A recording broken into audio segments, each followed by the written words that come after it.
Hey guys, welcome to Relatable. Happy Tuesday. We've got a lot to talk about today. I will give my reaction to the FBI's raid of Donald Trump's home and why I say this is an indication that conservatives need to be okay with using more power, the power that is at our disposal. I got a lot of support for that statement on Twitter. I also got a lot of blowback. So I'm going to break it down and tell you exactly what I mean and why I really do mean it. We are also going to talk just a little bit about the spending bill, what has been not so affectionately dubbed the Inflation Enhancement Act by many Republicans in Congress.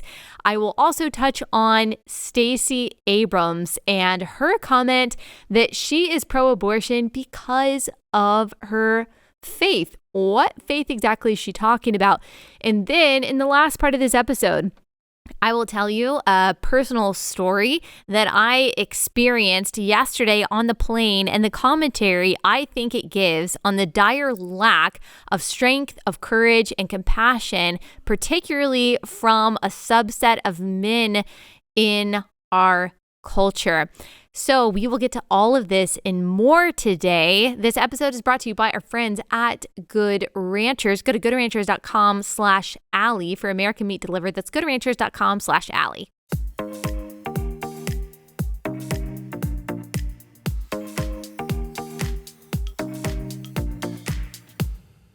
Okay, now before we get into it, let me tell you a little bit about my travels. So I went to Austin on Friday. I went to Nashville yesterday. Yesterday, I was at Daily Wire. I was filming some stuff with Michael Knowles of Daily Wire. We did a book club video that you guys are going to love. And then we also filmed this really fun game. So lots of good content coming out from yours truly and the Daily Wire. That all will be out soon.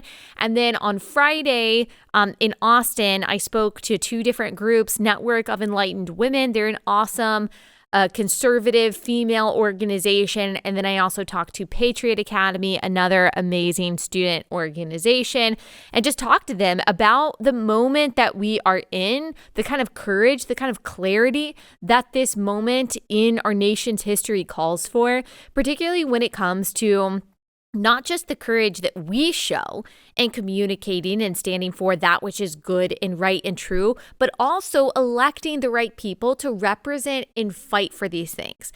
And I actually think that what I discussed there, what we talked about there, is very pertinent to this story of what happened to Donald Trump at Mar-a-Lago with his home being raided. Look, we are at a very frightening, in some ways, a very heated, a very tense point in history where the powers that be are being weaponized against and mobilized against political dissent. That happened when we saw the DOJ announce that they were going to be going after concerned parents who confronted school board members by going to these school board meetings. They basically categorized these parents as domestic terrorists and said that the FBI is going to be investigating these parents. I mean, that is a symptom of what is typically referred to as the inherently unstable banana republic. It seems increasingly that that is the direction that we are going, that these institutions that are dominated by progressive ideology are intolerant of dissent. You see, leftists, many, have this delusion that is constantly playing in their heads that they are the underdog, that they are the little guy, and that they are fighting on behalf of the little guy, and that the real threat to democracy, the real threat to freedom, are these scary Christian nationalists, these scary, what they would call Christo-fascist fundamentalists who want to try to conform the country to their own image, who want to try to control the minds and the lives of everyone who is not a right-wing Christian. This is the fantasy that they have going on in their heads 24/7. The reality is that every institution, every power that we have, not just nationally, but almost globally as well, is dominated by left-wing ideology. So if you're looking at the federal government, you're looking at our intelligence agencies, you're looking at the leadership in our military, you're looking at our public education system or academia or the mainstream media or Hollywood or big tech, all of these are dominated by, led by, have been infiltrated by leftists. Institutional capture is very real. And the ideology that has captured all of these institutions that wield all of the power, I think I forgot to mention maybe major corporations that wield a lot of power, they have been captured by leftism. And so we have seen the result of that. We've seen the result of that in the degradation of our public school system, of academia, of crime stopping and crime response in cities. We have seen public safety go out the window because of this institutional capture by leftists. Progressive ideology is destructive. It is punitive. It is chaotic. It is anarchistic in the consequences that it actually wages, but it is also extremely organized in how it manifests its power. And I think one example of the manifestation of the dangerous and ideological and weaponized power of the leftist state is this raiding of Trump's home in Mar-a-Lago that occurred yesterday. So let me tell you a rundown of what occurred. So the FBI raided Trump's home at Mar-a-Lago on August 8th. This is according to Daily Wire. Trump said this: "These are dark times for our nation as my beautiful home, Mar-a-Lago in Palm Beach, Florida, is currently under siege, raided, and occupied by a large group of FBI agents. After working and cooperating with the relevant government agencies, this unannounced raid on my home was not necessary or appropriate." Trump claims it was an attempt by the Democrats to weaponize the justice system to stop him from running for president again in 2024 and to hurt Republicans in the midterms. He says they even broke into my safe. It is political targeting at the highest level. Last month, the Washington Post reported, again, this is according to the Daily Wire, that the DOJ's investigation into Trump was part of its criminal probe of efforts to overturn the 2020 election results. And that DOJ was looking at areas that could end up ensnaring Trump, including seditious conspiracy and conspiracy to obstruct a government proceeding. Here's what the New York Post is reporting.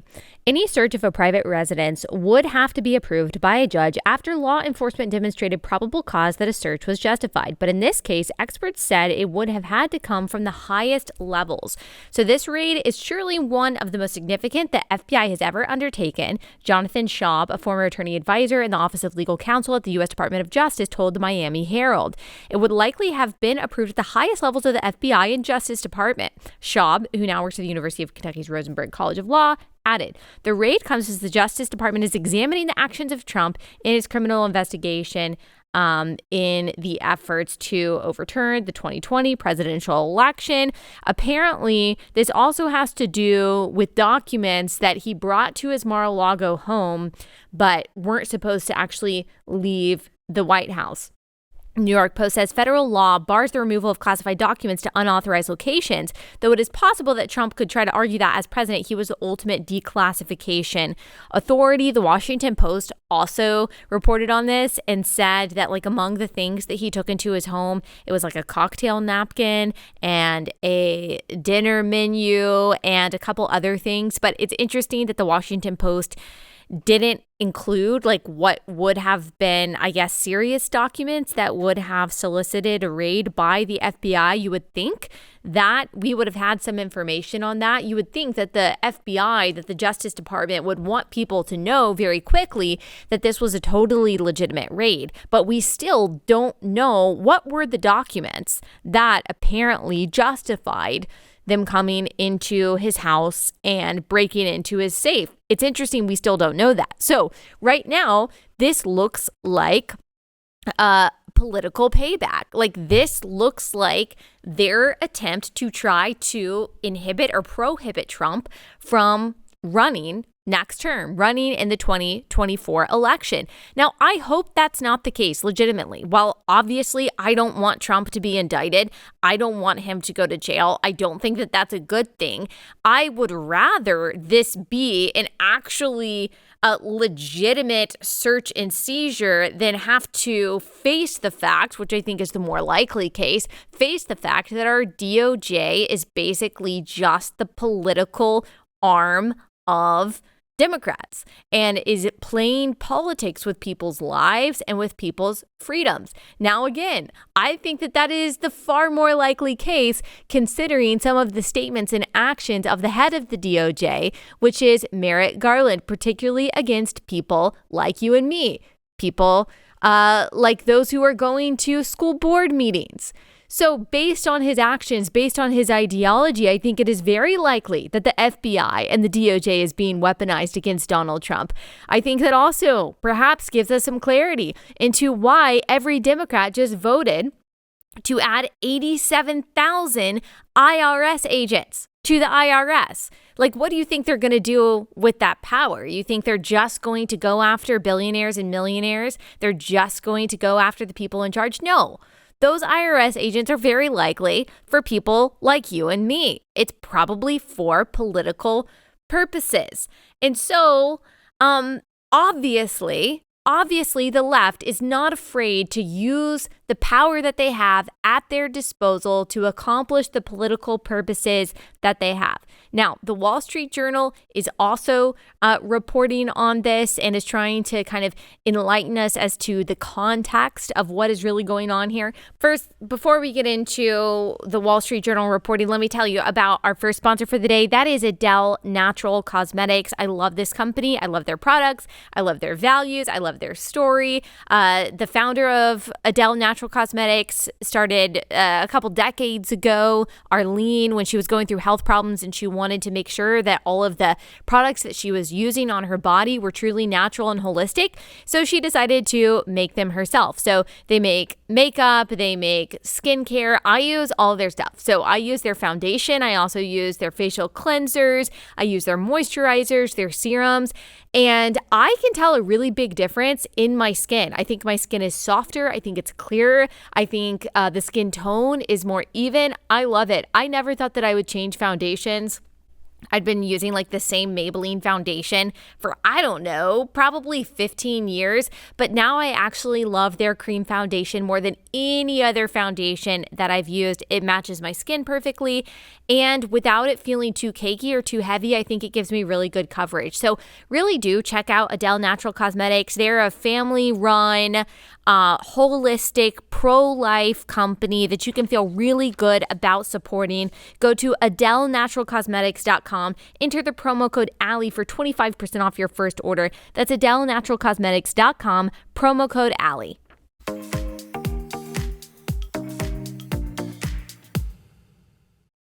All right, here's what the Wall Street Journal says about this. Legal historians said they couldn't remember a case in recent history in which the FBI searched the home of a former president. So that's why people are freaking out about this. That sentence right there.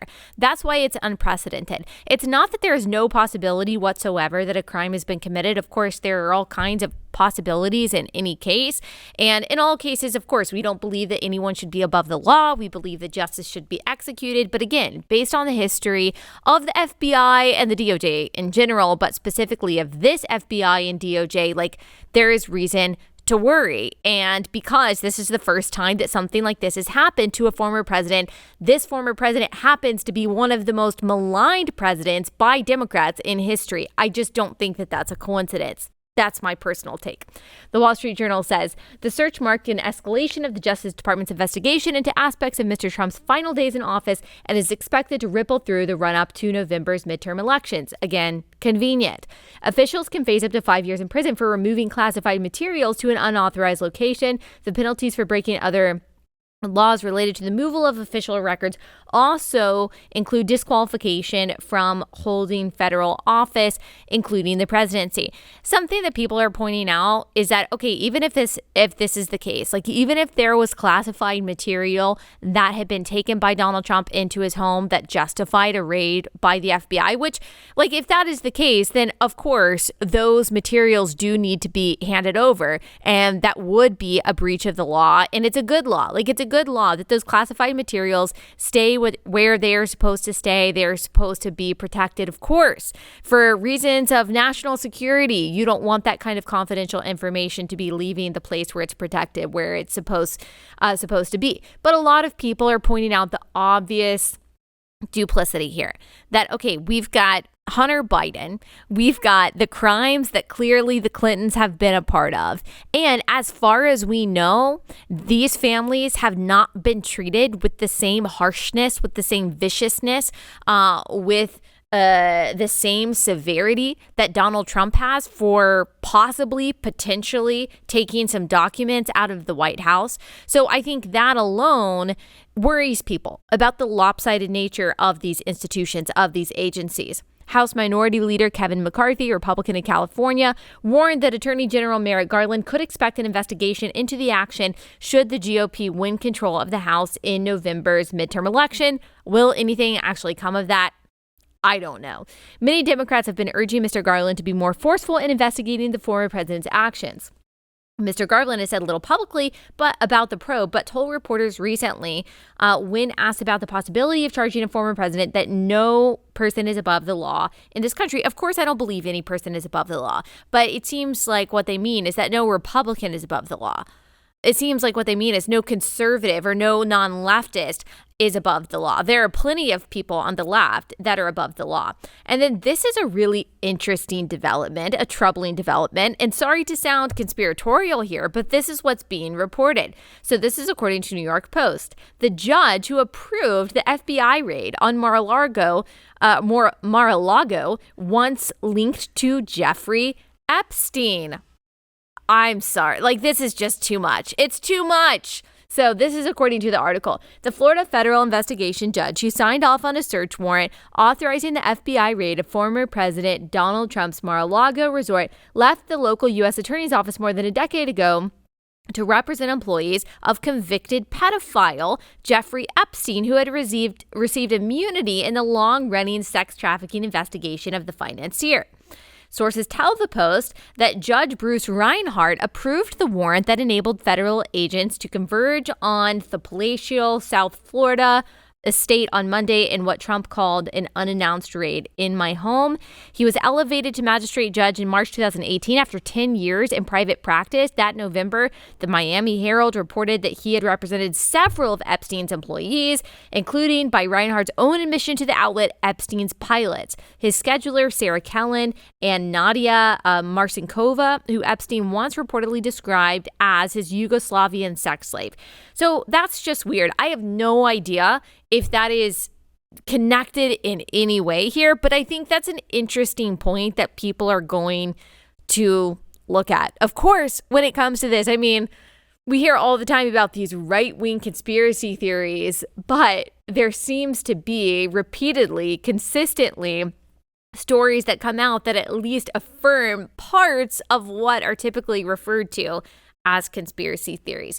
So how is this going to play out? I don't know. But we obviously have a crisis of trust, a crisis of credibility, and we have for a very long time. And it's interesting, the realignment when it comes to the perspective on intelligence agencies and what is often referred to as the security state, the CIA, the FBI, the DOJ. Because it used to be classic liberals who were skeptical of the growth of the security state and who were very protective of individuals' civil liberties. And now that skepticism has switched. I mean, Republicans and conservatives have traditionally been the side of law and order. And we still are, of course, in many ways. We believe that the progressive tolerance of crime and murder and recidivism is immoral and wrong and leads to chaos in local cities. But when it comes to the federal government, when it comes to the executive branch, and when it comes to the politicization and the weaponization of our intelligence community and of our security state, it's actually the right now who is calling for the dismantling of these agencies, who is calling for them to be broken up, who is calling for them to be reined in, who is calling for them to have accountability. It's now the right who is skeptical of the FBI and the CIA. That's really switched. And now it's the left who are applauding these agencies and who want these agencies, including the IRS, to have more power. So it's really interesting how this is realigned, and it goes back to that fantasy that I was saying really plays out in the heads of so many leftists, that they are the underdog, that they are the ones without any power, that they're the little guy. No. Like, the Democratic Party is the party of the bully, is the party of the security state, is the party of the administrative state, is the party of the wedding of corporate and government power, is the party of a form of fascism, even as they say they are anti-fascist. And what's funny is that I tweeted yesterday in response to all of this. And while I agree, we gotta wait for the facts. And maybe we find out things about like Trump's guilt or alleged guilt that will surprise us all. I'm still not sure that it justifies the raid that went on. Actually, I'm pretty sure that it doesn't. I think that we can say pretty confidently that politics at least played in a part of that, and that alone is scary. So I think that my reaction, even as we wait for all of the facts to come out, is justified when I say that, look, we're not playing games anymore, okay? Like, the old Republican way of just sitting on our hands and sitting back and saying, well, we don't play this game that Democrats are playing of using our power for political purposes, and the free market and the next election, they're just going to fix all of this, kind of like the laissez-faire, sit back, let things happen, Republican Party. We don't want to interfere. We don't want to do anything. All we want to do is lower the corporate tax rate. That GOP, well, the need for that GOP is dead and gone. And therefore, that kind of GOP needs to expire. Look, conservatives are going to have to get more comfortable with electing people that are willing to exercise more power than conservatives have traditionally been okay with. Now, what do I mean by that? Because a lot of people get freaked out when conservatives say that, when Republicans say that. I do not mean the unfettered growth of the government. I don't mean that we should add our own IRS agents. I don't mean that we should be growing the administrative state. I'm not talking about weaponizing the central federal government. I am talking about using the powers that are constitutionally available to you to try to dismantle the left-wing powers that are punishing conservative and non-left-wing constituents. Does that make sense? So let me give you an example, because I think Ron DeSantis is a great representation of this. If you think about the whole Disney fiasco and the whole parental rights and education bill that he signed into law that said, hey, you can't teach sexuality and gender switching to kindergartners through third grades, graders that the left absolutely freaked out about. Still gross and creepy that they thought that was bad. Disney came out and said, you know what, we're going to oppose this law, and we are going to work day and night to make sure that this law is overturned. So basically, this major corporation said that they are going to set themselves against the will of the constituents of Florida, who elected the representatives and duly elected the governor who created this bill and then signed it into law.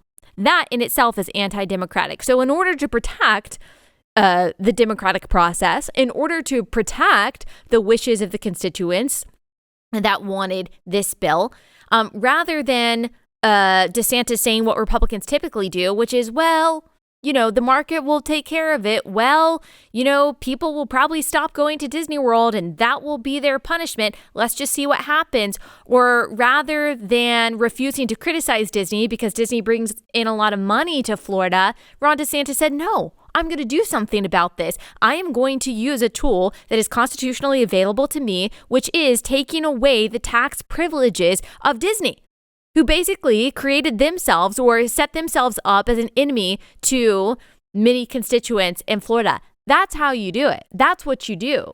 Ron DeSantis also decided to remove a Soros-backed prosecutor in the state of Florida that was refusing to prosecute crimes, specifically related to abortion. That is not typical of Republicans. Republicans don't typically make those moves. So when I say that we need to elect Republicans who are willing to use the power and the tools that they have to push good policy and to punish bad policy and to punish bad people, that's the kind of thing I'm talking about.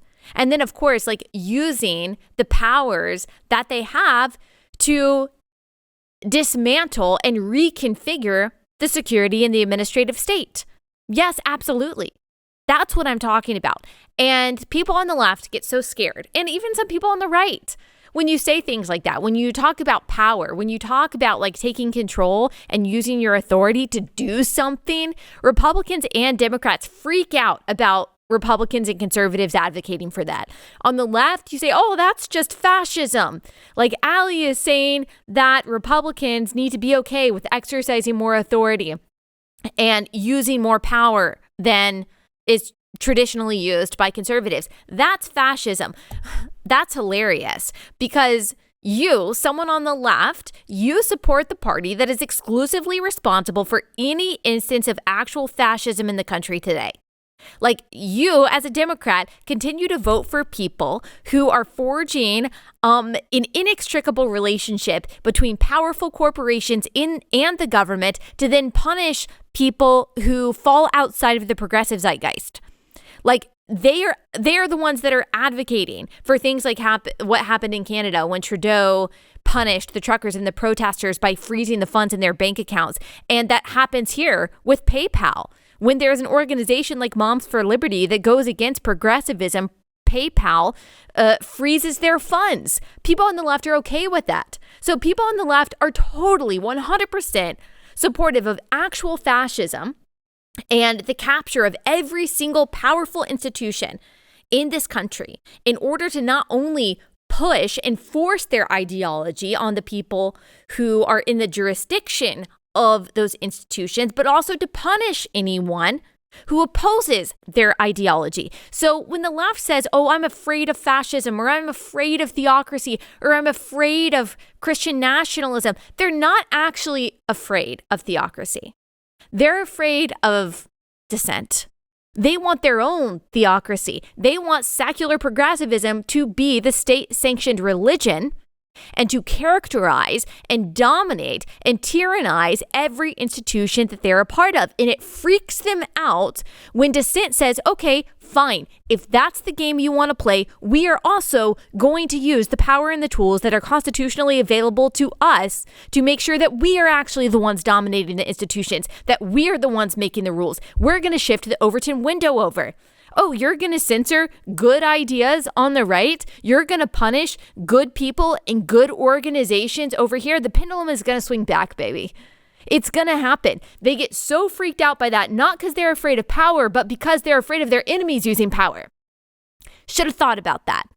You should have thought about that when you captured these institutions and then weaponized them against the people that disagreed with you. You should have thought about that.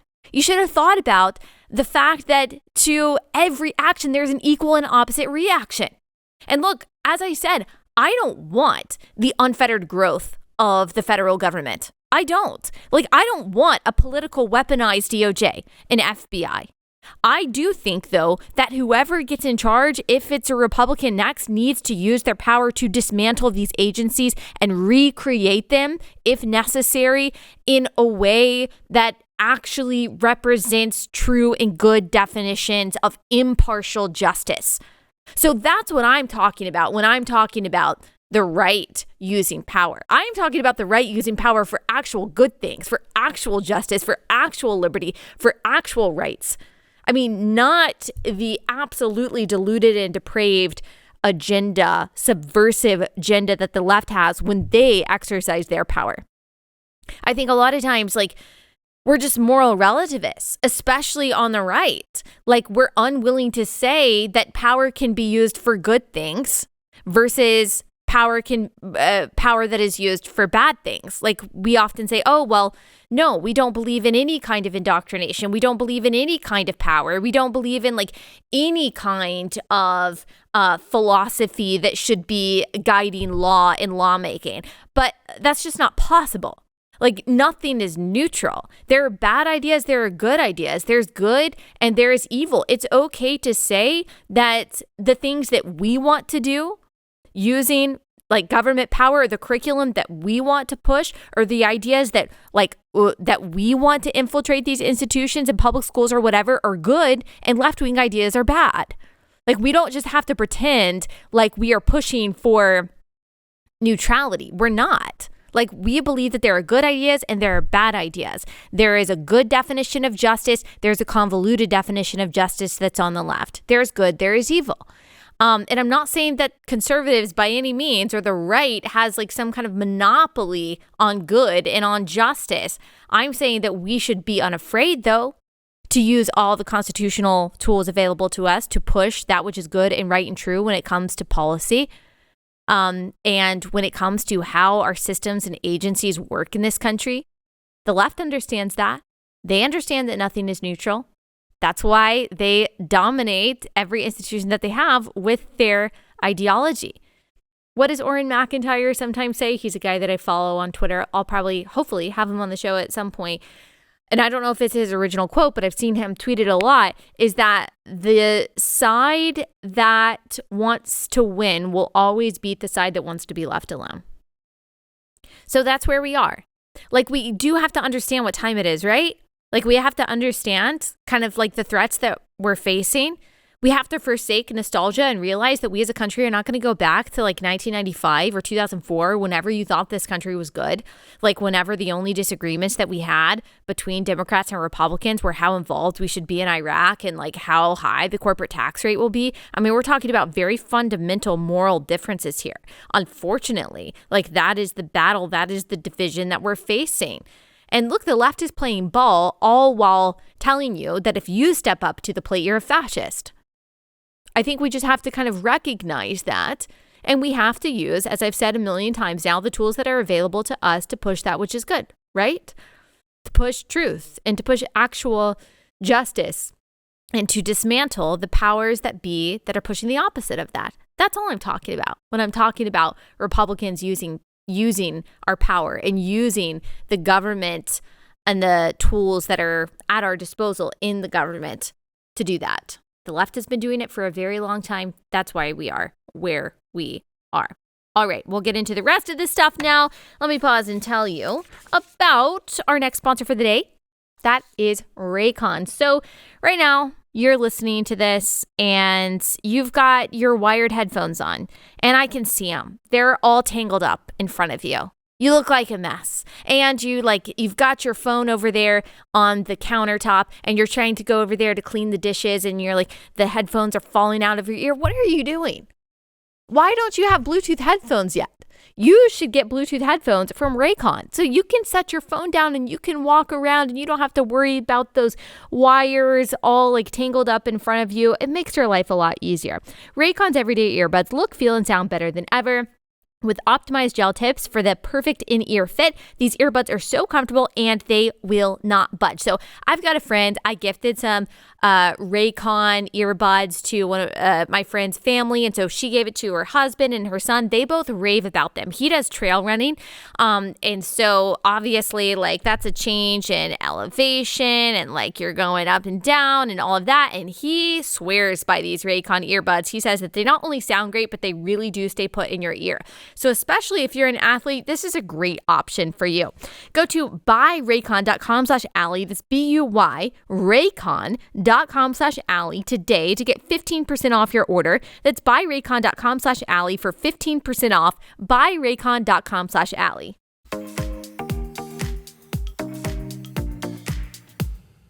All right. One last thing I'll say about that is that this actually helps Donald Trump. For Republicans anyway. Like this makes him the shoo-in for the Republican nomination. Now, the powers that be certainly are going to do everything to make sure that he is not only not the nominee, but of course that he doesn't win the general election. I'm not saying whether that's bad or good, that this is going to basically automatically beat out all of the competition when it comes to the Republican primary. I'm just saying what it is.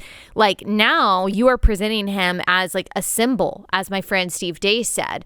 He is a symbol of opposition to the administrative and the security state that we understand is not just going after Donald Trump, but they're also going after the supporters of Donald Trump. And so that's going to be his message. He's going to say, look, I'm fighting for you because I got skin in this game. They're after me, but really they hate you. They say they hate me, but it's really you you're after. They say they hate my values and what I'm doing. Really what they're saying is hating you. And look, they've created this now. They've created Donald Trump as a symbol, when I think if they would have just kind of like let him be, he would have fizzled out. We would have had another star rise up. We probably already have that, and that person could have had a fighting chance in the primary. But if they keep doing this, if they keep basically in some strange way presenting him as like a hero of opposition, then what they're going to get is him running away with the nomination and possibly, potentially, if it's fair, the election. So that's where we are in that. And I also think that this is going to mobilize Republicans when it comes to the midterm elections. I do. I think this actually works in Republicans' favor because, look, this is scary. If this is actually like a political weapon against Donald Trump because he's Donald Trump and against Republicans, that scares a lot of people who maybe previously weren't scared, who still were under some delusion that like Joe Biden is going to bring in moderation and unity. Remember that pitch? That's funny. We do know that the progressive powers are trying to crack down on any dissent. Of course, we've talked a lot about big tech censorship, and we experienced that here on this show.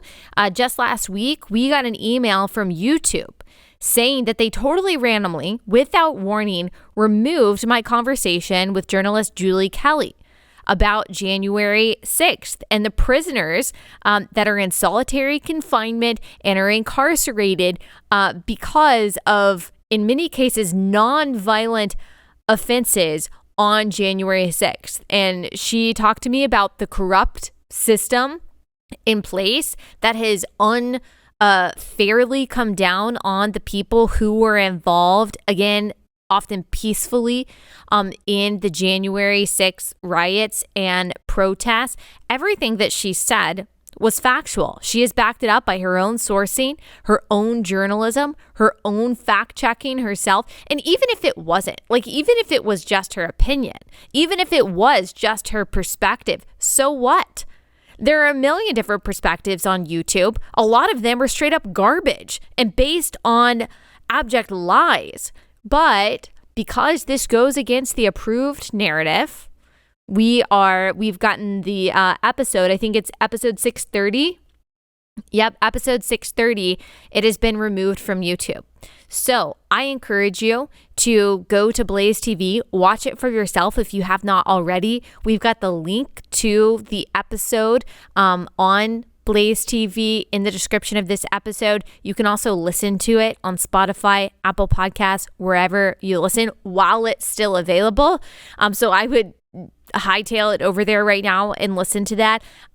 It's very sinister. It's very sinister. Also, I don't know if I've even talked about, speaking of censorship, I think I did maybe mention it last week, that our friend James Lindsay, who has been on here several times, he has been permanently suspended from Twitter.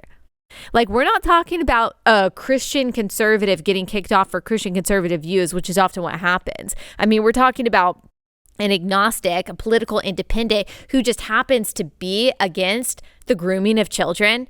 He got kicked off of Twitter for that. Interesting. I mean, they're turning out the heat right now before the midterms. It's very, very sinister and very, dare I say, in some cases, demonic.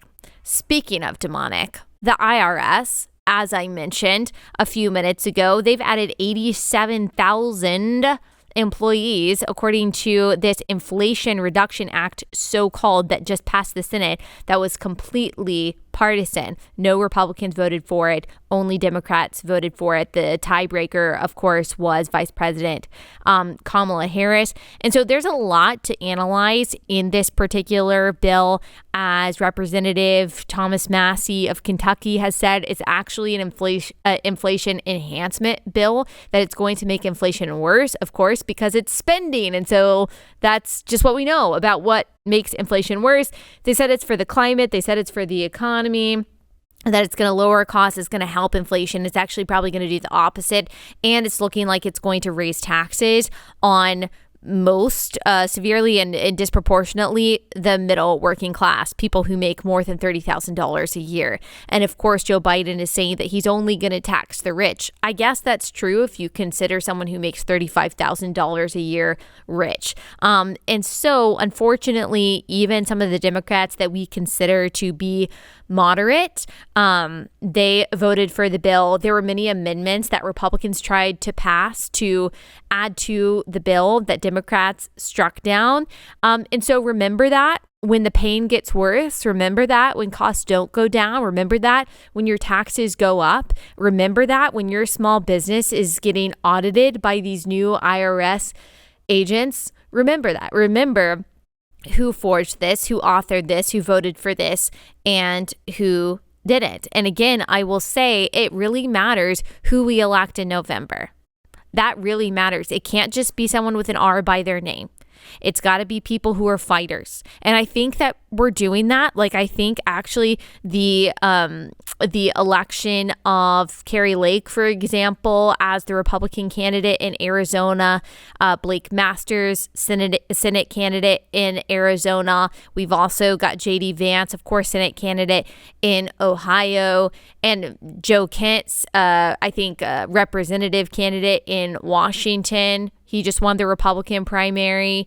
And so I do think that we have like a new crop of Republicans who know what's at stake and who know what time it is and who aren't just going to vote no on these bills, but hopefully are going to push really good legislation. So I just wanted to make sure that we covered that briefly. There are some other things that I also just wanted to talk about. First, Let's stick with politics, and let's first talk about Stacey Abrams and her recent comments about pro-choice being a part of her faith. So we're talking about electing good people that are going to push good policy and that are going to fight for the values that you and I hold dear. Let's look at the opposite end of the spectrum and look at someone like Stacey Abrams. So this is according to theblaze.com.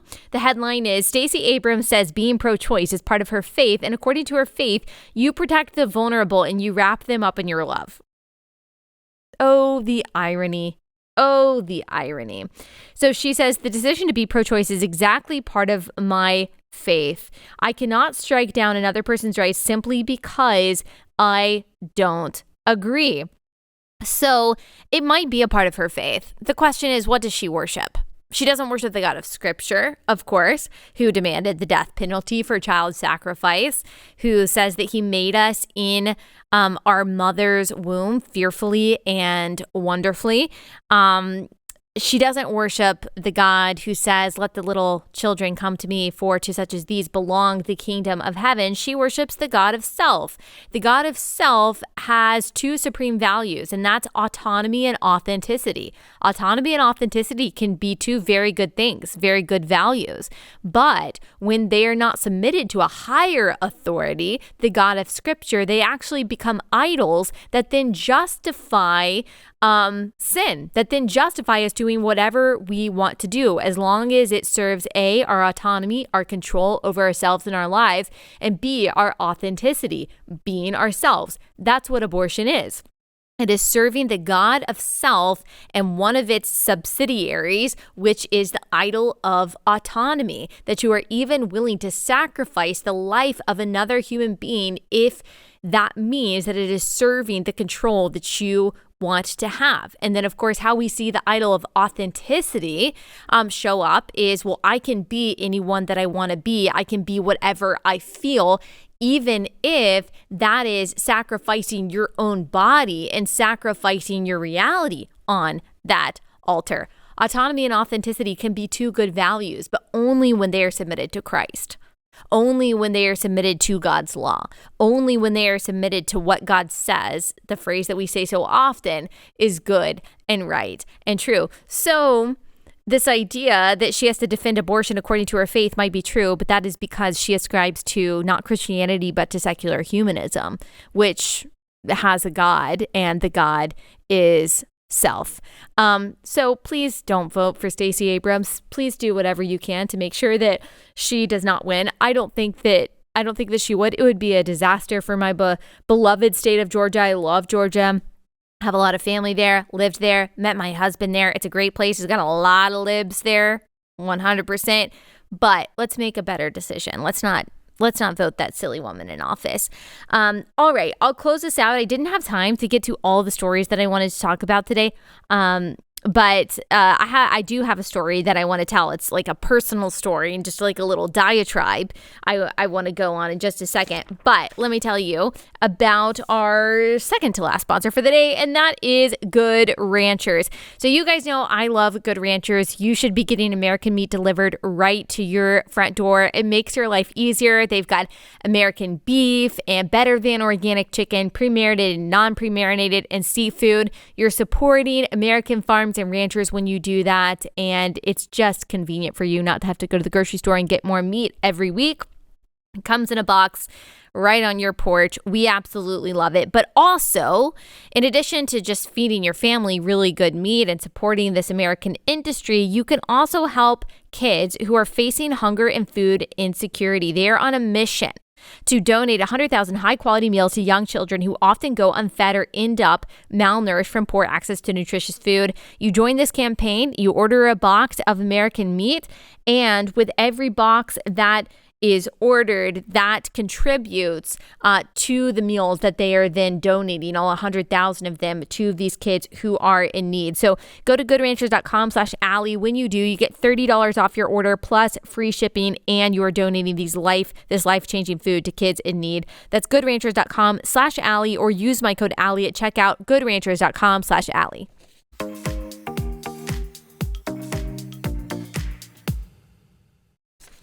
All right, let me tell you a little story. I just want to go on a little rant. So yesterday, I was flying home from Nashville, and there was a woman.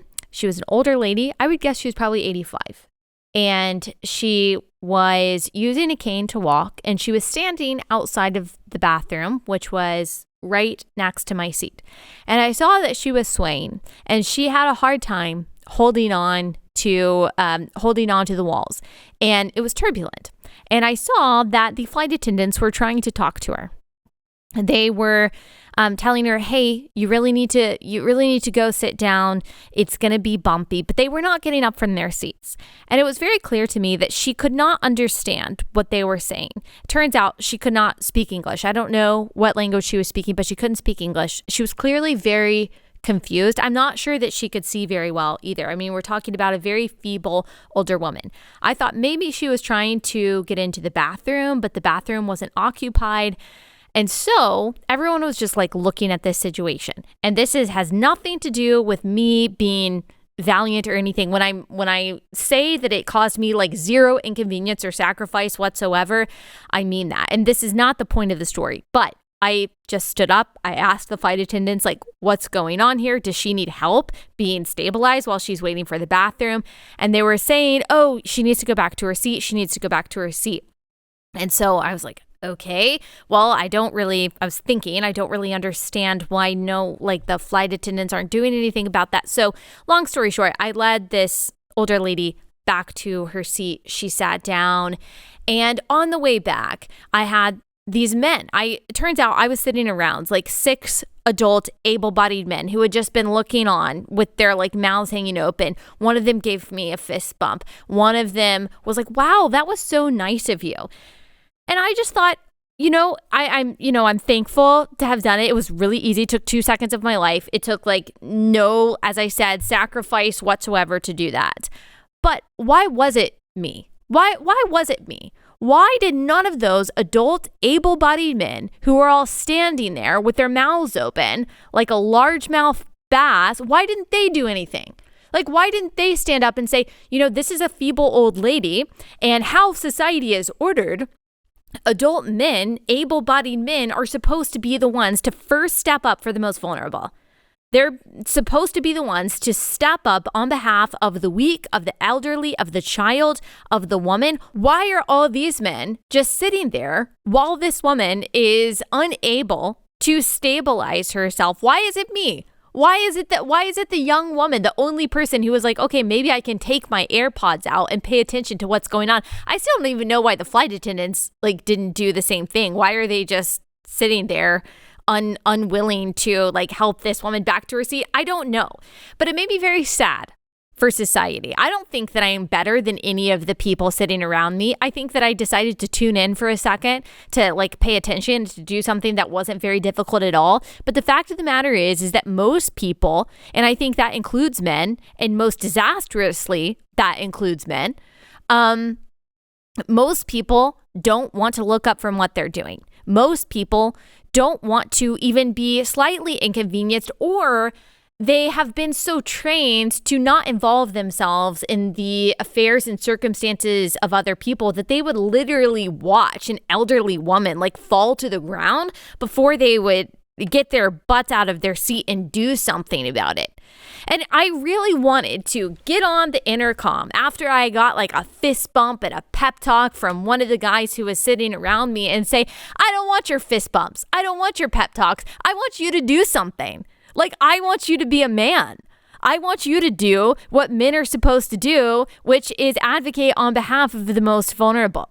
I'm happy to do it. I think all able-bodied people should stand for the weak and should help people who need it. But if that wasn't a commentary on the lack of masculinity in many cases and the lack of responsibility in our society and the lack of compassion, I don't know what is. And look, you are not looking at a man hater. I am so thankful for healthy masculinity. I am so thankful for men. I am so thankful for male leadership, male mentorship, and fatherhood. I think that that's absolutely integral to society, which is exactly why I'm saying what I'm saying. Is that you got a lot of soy boys out there, a lot of weak men, a lot of scared people who can't be bothered, who don't really care about the most vulnerable, and who don't see themselves as responsible for the people around them. And this might have just been a small example, a small situation, but I do think it's a representation of a problem that we have in general.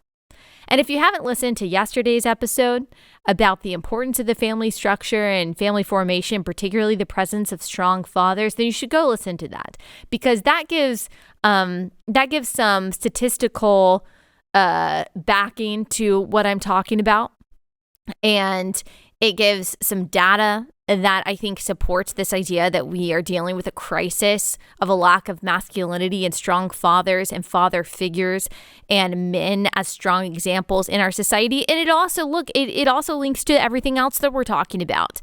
That now the moment of history that we're in, whether it's moral, theological, political, cultural, social, it calls for strong, brave, courageous, and clear men. Yes, women too. Yes, moms. I mean, I'm out here talking about these things, but I read in The Lion, the Witch, and the Wardrobe the other day. I think it's Father Christmas who says this, not Aslan. Yes, it's Father Christmas. Father Christmas gives Lucy, the youngest daughter, a dagger and healing potion, and says, this is for anytime someone is hurt, you can heal them. And she says, I think that I'm brave enough to fight in a battle. And Father Christmas says, that's not the point. The point is not whether you are brave enough. You are not to fight in this battle, because wars get ugly when women fight them. Ooh, that's politically incorrect, but it is true. It is true. We need men to be on the front lines. We need men to be taking that role. Yes, women can be courageous and we can have our roles. Absolutely. Obviously, I believe that, but we cannot replace men. So men, first of all, thank you to those of you who do step up every day. I respect you. I'm thankful for you. But those who don't, now's the time. Now's the time. We need it. All right. Last sponsor for the day. Then we'll head out in just a second. That is Bambee. So for those of you who are small business owners, maybe you're scared that one of those new 87,000 IRS agents is going to audit you. Well, that means you got enough to worry about. You don't need to be worried about all the HR issues that come with running a business. That is why you need Bambee. It's an HR platform built for businesses like yours, so you can automate the most important HR practices and get your own dedicated HR manager. First, Bambee's HR Autopilot automates your core policies, workplace training, and employee feedback. Then your dedicated HR manager will help you navigate the more complex parts of HR and guide you to compliance, available by phone, email, or real-time chat. If you hire an HR manager, that's great, but that's going to cost you at least $80,000 a year. But with Bambee, your dedicated HR manager starts at just $99 a month, no hidden fees, and you can cancel at any time. They're a very popular company because the service that they give is amazing and the customer service that they have is also incredible. So go to Bambee.com/Allie right now for your free HR audit, spelled BAMBEE.com/Allie, Bambee.com/Allie.